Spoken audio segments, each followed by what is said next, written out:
எருக்கம்பூவே போதும் என்பான், எல்லோரையும் காத்து நிற்பான் நம் கஜமுகன். கடவுள் டிவி நேயர்களுக்கு ரேகாமணியின் அன்பு வணக்கம். ஒவ்வொரு திருத்தலத்திலும் வீற்றிருக்கக்கூடிய விநாயக பெருமானை ஒவ்வொரு தினமும் தரிசித்து வருகிறோம். இன்று கும்பகோணத்தில் வீற்றிருக்கக்கூடிய கங்கை கணபதியை தரிசிக்க இருக்கிறோம். கும்பகோணம் திருத்தலம் கோவில்கள் நிறைந்த அற்புதமான திருத்தலம். காவிரியானது கடலோடு கலக்கின்ற முக்கோண வடிவத்தில் இருக்கக்கூடிய பகுதிக்கு டெல்டா என்று பெயர். சோழ தேசமானது அந்த டெல்டாவினுடைய முனை பகுதியில், மூக்கு பகுதியில் வீற்றிருக்கிறது. கோணமண்டலம் என்று கூட இதற்கு ஒரு பெயர் உண்டு. மூக்கு போல அந்த பகுதியானது வீற்றிருப்பதால் குடமூக்கு என்கின்ற பெயரும் அதற்கு உண்டு. குடந்தை என்கின்ற பெயராலும் இந்த பகுதியானது அழைக்கப்பட்டது. அதன் பிறகு விஜயநகர அரசர்கள் ஆட்சி செய்த காலத்துல தான் கும்பகோணம் என்கின்ற பெயரானது இந்த தலத்திற்கு ஏற்பட்டது. கும்பகோணம் அப்படின்னாலே 12 வருடத்திற்கு ஒரு முறை நடைபெறக்கூடிய மாசி மகம், மகாமகம் என்று சொல்வோமே, அந்த நிகழ்வானது நம்முடைய நினைவிற்கு வரும். கோவில்கள் நிறைந்த ஒரு அற்புதமான நகரமாக இந்த கும்பகோணமானது வீற்றிருக்கிறது. தேவார மூவர்களாலும் ஆழ்வார்களாலும் பாடல் பெற்ற அற்புதமான திருத்தலம் நாகேஸ்வரர் திருத்தலம். அந்த திருத்தலத்தில் வீற்றிருக்கக்கூடிய விநாயகர் தான் கங்கை கணபதி. அவரை தான் இன்றைய தினம் நாம் தரிசிக்க இருக்கிறோம். முதல்ல இந்த திருக்கோயிலானது 7ஆம் நூற்றாண்டுல செங்கல் வைத்து கட்டப்பட்ட ஒரு கோயிலாக இருந்தது. அதன் பிறகு 9ஆம் நூற்றாண்டுல கற்கோயிலாக இது மாறியது. நாட்டை ஆட்சி செய்து வந்த பல புகழ்பெற்ற மன்னர்களுள் ராஜராஜ சோழன் மிகுந்த சிறப்பு வாய்ந்தவனாக போற்றப்படக்கூடிய மன்னன்.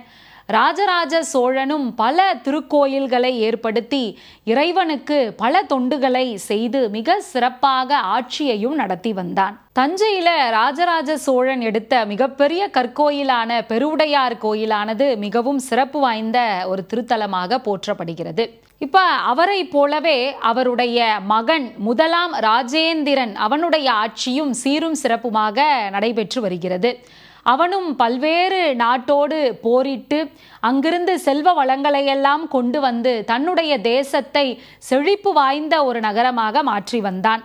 அப்படி வடநாட்டில் சென்று போர் புரிகின்ற பொழுது அங்கு மகிபாலன் என்பவனோடு போரிட்டு அங்கிருந்து செல்வங்களையெல்லாம் இங்கு கொண்டு வருகிறான்.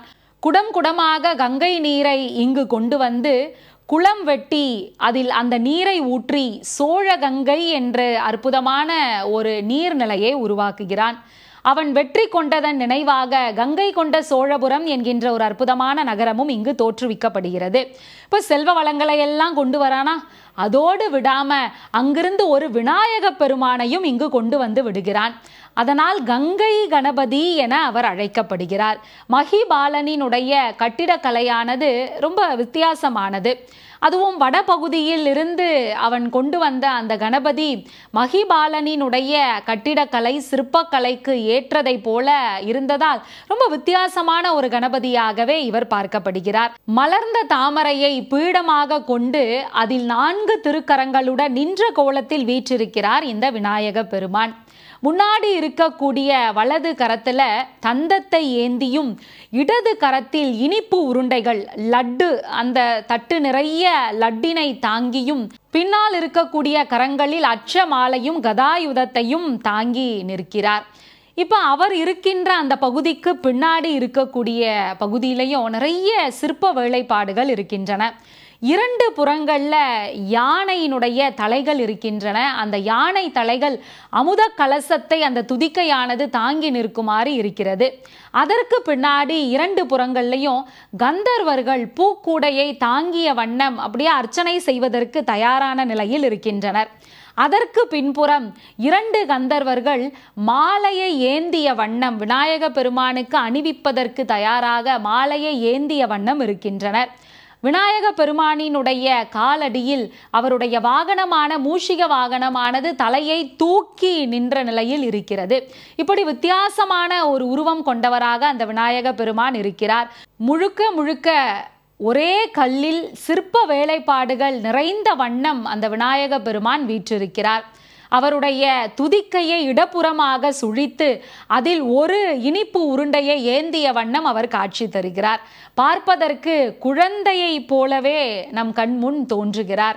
இப்போ இது போல இருக்கக்கூடிய உருவமானது பெரும்பாலும் வடக்கு புறத்தில் இருக்கக்கூடிய ஒரு உருவமாகத்தான் இருக்கும். துதிக்கையில் லட்டினை ஏந்திய வண்ணம் அதை உண்பதற்கு தயாராக இருக்கக்கூடிய ஒரு சூழலை பார்க்கின்ற பொழுது பால விநாயகராகவே நமக்கு காட்சி தருகிறார்.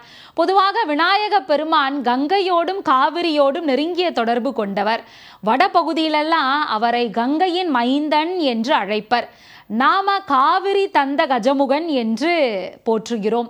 அப்படி கங்கைக்கும் காவிரிக்கும் நெருங்கிய தொடர்பு கொண்ட விநாயக பெருமான் இந்த திருத்தலத்தில் கங்கை கணபதியாக வித்தியாசமான தோற்றத்துடன் பால கணபதியாக வீற்றிருக்கிறார்.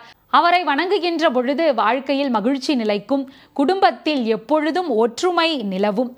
மீண்டும் நாளை வேறொரு திருத்தலத்தில் வீற்றிருக்கக்கூடிய விநாயக பெருமானை தரிசிக்கலாம். அதுவரைக்கும் உங்களிடமிருந்து விடைபெறுவது ரேகாமணி. நன்றி, வணக்கம்.